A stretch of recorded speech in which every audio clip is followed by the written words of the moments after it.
السلام عليكم ورحمة الله وبركاته.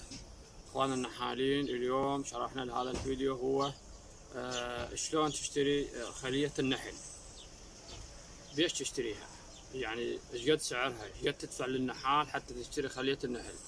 فاليوم راح نوضح لكم شرح مفصل عن هذا الطريقة، وخاصة للنحالين المبتدئين، وجوابا على احد المتابعين والمشتركين اللي ذكر انه شلون نشتري كمبتدئين، شلون نبدي بداية بالنحل. فحبيت ابدي له من بداية اول ما تروح تشتري خلية النحل من احد النحالين اللي عارضين النحل البيع.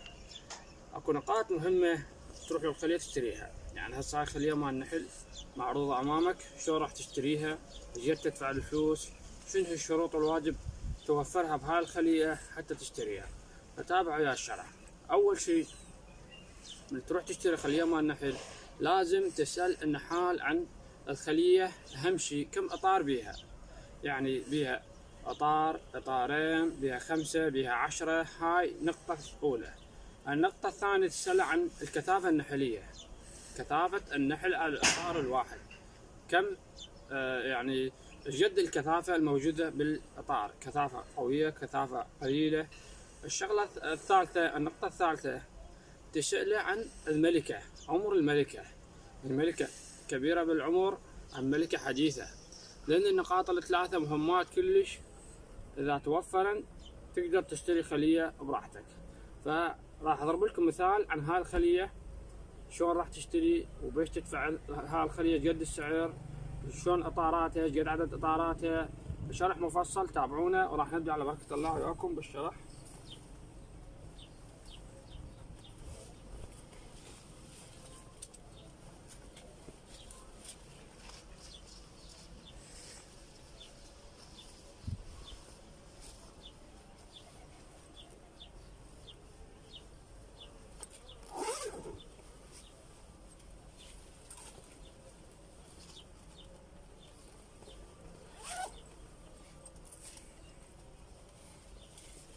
لو فرضنا انت جاء على هالخلية تريد تشتريها، تصوير على الصندوق، جاء على هالخلية تريد تشتريها،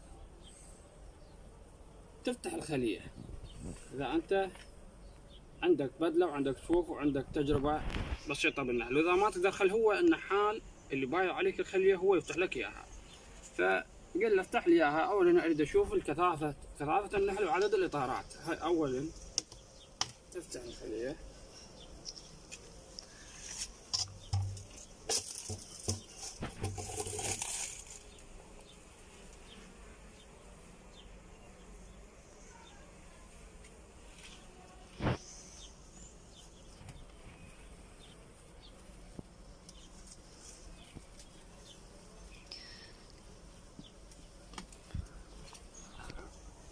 هاي الخلية تتكون من 10 طارات. يعني مرات تروح تشتري نحل تلقي الخلية متكونة من إطار، إطارين، 3، 4، أو تلقى خلية متكونة من 7 طارات، أو تلقى خلية متكونة بس من إطارين مثلا معروضة للبيع، أو تلقى خلية 10 طارات، أو تلقى خلية طابقين. هذا كل شيء بسعره. يعني لو فرضا اجيت لها خلية لقيت بيها 10 طارات، هاي بيش تشتريها؟ أول وحدة شوف عدد الإطارات 10. الكثافة النحلية، ثاني شغلة الكثافة النحلية، كثافة النحل على الإطار الواحد. يعني لو فرضا تيجي لهذا الإطار ترفعه، تيجي لهذا الإطار ترفعه، رفعت هذا الإطار، شوف الكثافة النحلية. كثافة النحل يعني النحل الموجود على الإطار ايش قد العدد مالته، يعني كثافته. هسه تعتبر كثافة طبيعية كثافة النحل. يعني الكثافة الضعيفة، هسه الكثافة تعتبر جيدة. الكثافة الضعيفة تكون بهذا الشكل. يعني تلقى الإطار هاي كثافته، هذا النحل الموجود عليه، هاي كثافة يسمونها ضعيفة. يعني النحل، عدد النحل الموجود على الإطار قليل، هاي كثافة ضعيفة. الكثافة القوية مثل ما شفتكم إياها بداية الإطار، قبل لا أنفض الإطار، يعني هاي الكثافة تلقى النحل هالشكل طبيعي. تلقى كل الإطارات مال الخلية يعني عدد النحل الموجود على الإطار قليل، مثل هاي الحالة. يعني هذا يسمونه كثافة ضعيفة. أما الكثافة النشطة الكثافة القوية تلقونها بهذا الشكل. طلع لكم إطار ثاني.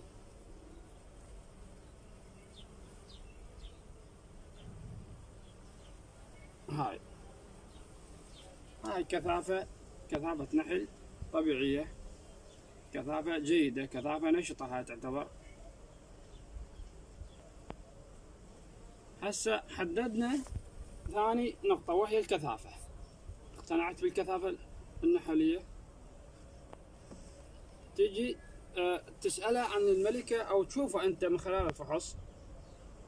الملكة عمرها ايش قد؟ حديثة السنة صارت يعني طرد السنة أم السنة قبلها يعني ملكة قديمة. فأنت من تحدد عدد الإطارات مثلا 10 المتعارف عليه بالأسواق العراقية، ال10 إطارات، الإطار الواحد ب20,000، يعني 10 إطارات على 20,000 200,000. ال10 إطارات تكلفة الواحد، هذا الإطار الواحد تكلفته 2000 دينار. هاي هم صار عندك 20,000 صار 120. الملكة ب25 صار 245. زين تنباع ب 250. 10 إطارات تنباع ب 250 كحد أعلى تنباع ب 250، كحد أدنى تنباع ب 200. يعني حسب النحال. مرات النحالين يبيعون نحلهم بالتصرف لهم، يعني واحد يبيع 200، واحد يبيع 225، واحد يبيع 250 كحد أعلى. هاي صار عندكم معلومة عن السعر. الإطار ب20,000. وبعض الأحيان أكو نحالين يعني يشتغلون بس مجرد يبيعون نحل، ما يعتمدون على العسل، يبيعون الخلية. الإطار ب15. فأنت من تروح تشتري النحل تلقى الإطار، تحسب الإطارات كم واحد، مثلا 5، 1 2 3 4 5، يعني هاي ما بيها نحل فارغة.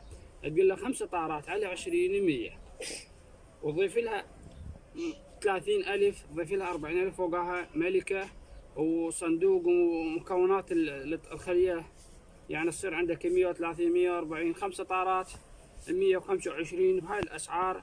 لأن الأسعار يتحكم بها النحال. مرات يقدر ينزل من سعر الخلية، مرات لا، يقول لك هذا سعر ثابت ما أقدر أنزل. فالمتعارف عليه الإطار ب20، يعني 5 إطارات 100 و25,000 صندوق وش اسمه الإطارات والملكة، يعني حتى 145 130 125 كحد أدنى. لقيت خلية بها 7 إطارات على 20 140، وضيف لها يعني من 35,000 40,000، يعني 170 180. أم 7 إطارات تاخذها حتى ب160 تقدر تاخذها. هاي الأسعار. ثاني شغلة قلت لكم الملكة، تنتبهون للملكة. عمر الملكة كبير صغير، كل ما تكون الملكة أقدم كل ما تكون أضعف، كل ما تكون الملكة أحدث كل ما تكون أنشط. هسه عرفتوا شلون تشترون النحل. الطريقة الأولى عدد الإطارات. تجيك خلية ب10، تجيك خلية ب20 طابقة، تجيك خلية بها إطارين، كل شيء بسعره محددات. يعني مثلا أنت تقول أنا عندي 150 أريد أشتري بها نحل، من تروح تنطر 150 للنحال، النحال يقول لك ال 150 يحسب الإطار على 20 ويحسب ملك ويحسب صندوق، ويعطيك على قد ال 150 تقريبا يعطيك خلية تتكون من 6 إطارات. 6 إطارات بالزائد 7. هسه الآن الأسعار مال النحل منخفضة. الوقت اللي تشتري به يفضل تشتري بداية التطريد. بداية التطريد يعني تشتري خلية حتى لو 4 إطارات 5 إطارات، بداية التطريد تشتريها بهذا العدد من الإطارات 4 5. وإذا تريد تشتري بعد التطريد حاول تشتري خلية من 6 إطارات 7 إطارات فما فوق، لأن الوقت مر عليها والشغلة هي المفروض أنشط، المفروض هي كاملة. فإذا تريدون أشرح لكم فيديو آخر عن طريقة اختيار الخلية، يعني لو فرضنا انعرضت عليك خلية 10 إطارات، انعرضت عليك 4 خلايا وأنت تريد وحدة، ذن ال4 خلايا يا هل تختارها من عدن زينة، يعني كلهن نفس المواصفات، كلهن نفس الشغل، كلهن نفس الإنتاجية، مستحيل هذا الشيء يصير. ال4 خلايا بنفس العدد مال الإطارات اكو فرق بيناتهم، اكو من عنده يجمع عسل اكو من عنده صاعد بس حضنه، يعني بس بيوض وافراخ وعاملات ما بي اي قطره عسل، واكو منه جامع المواصفتين سوا، واكو من عنده غير شكل. فانت من تنعرض عليك نفس المواصفات نفس العدد الاطارات، اكو طرق اخرى اشرح لكم اياها مقطع فيديو جديد. اذا ردت هذا الفيديو وصلوا هذا الفيديو لاكثر عدد من اللايكات، واكتبوا لنا بالتعليقات واشرح لكم طريقه اختيار شو اسمه الكفاءة النحل او قوته او الانتاجيه مالته. يعني شنو هو، يعني اذا جنك 10 كلهن نفس الاطار نفس الاطار نفس الحضنه نفس الكذا، يا هل اختارها هاي الخليه ام هاي الخليه؟ فان شاء الله راح انزل لكم اياها مقطع فيديو جديد. اذا عندك شيء اكتب لنا بالتعليقات، ولا تنسون تدعمون هاي القناه باللايكات، وشاركوا المقطع فيديو على صفحاتكم ومع اخوانكم النحالين اللي يستفادوا اكثر. وشكرا لكم.